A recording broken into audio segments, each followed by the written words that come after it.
छोटी मुंह बड़ी बात, आप समझ गए होंगे हम बात किसी कर रहे हैं। हम बात कर रहे हैं बेबी महतो की, जो झारखंड में इन दिनों बहुत ज़्यादा तेज़ी से वायरल हो रही है, जो टाइगर जयराम महतो की सक्रिय सदस्य बताई जा रही है, जो सोरेन परिवार को सीधी चुनौती भी देती है। उनके हम गांव पहुंचे हैं और उनसे आपको हम बात करवाने का प्रयास करते हैं, उनसे जानने का प्रयास ये भी करेंगे कि आखिर सोरेन परिवार को टारगेट करने के पीछे उनकी पूरी मंशा क्या है।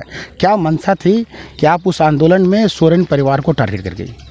मेरा वैसे कोई विशेष परिवार को मैंने ये टारगेट नहीं किया है।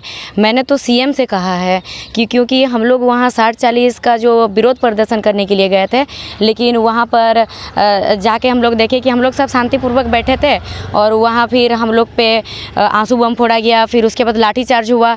तो वो मेरा टारगेट नहीं था। वो एक होता ना कि किसी बच्चा को 10 दिन तक खाने नहीं दो, फिर उसके बाद उसको भूखा रखो, फिर लाठी मारो तो उसका जुबान से कुछ भी निकल जाएगा। वो मेरा भी वो एक कंडीशनल बयान था और वो मैं सरकार से बस हम लोग डिमांड करने गए थे कि हम लोग को 60-40 नीति नहीं चाहिए, हम लोग को 90-10 वाला नीति चाहिए। अभी आपका कद छोटा है और नीति, सिद्धांत, योजना, आंदोलन के साथ कैसे बह गई?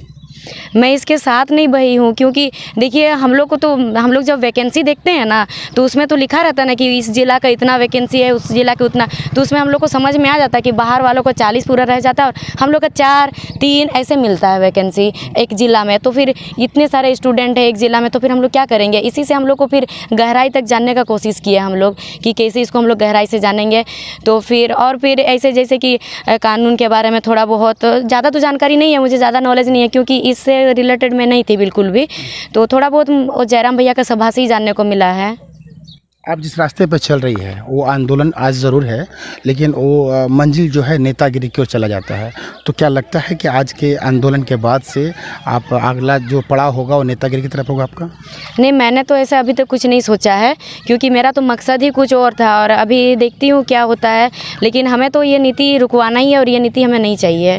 क्यों नहीं चाहिए? क्योंकि ये हमारे हित का नहीं है। अगर ये नीति हम लोग लेंगे तो हम लोग बर्बाद हो जाएंगे, क्योंकि अभी जॉब करें बाहर वाले लोग 40% जॉब करने आएंगे और EWC से भी 10%, मतलब वो लोग बराबर हिस्सा में आ गए 50%।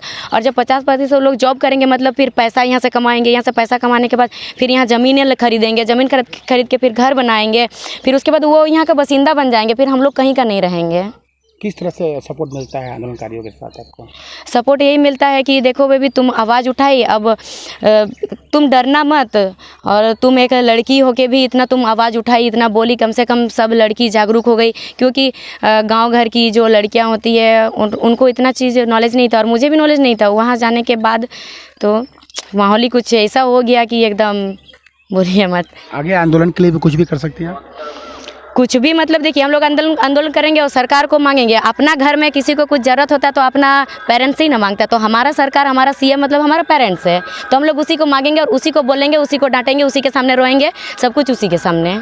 तो ये हमारे साथ बेबी महतो थी जो राजनगर में रहती है। राजनगर में इनका पुश्तैनी मकान है, जो अपने परिवार वालों के साथ रहती है, जो ख़ास तौर पे बता रही थी कि डर हमें नहीं लगता है और डर इसलिए नहीं लगता है कि हम अपने अधिकार की मांग कर रहे थे। अपने सहयोगी नवीन प्रधान के साथ इंद्रजीत सिंह, समाचार प्लस, जमशेदपुर।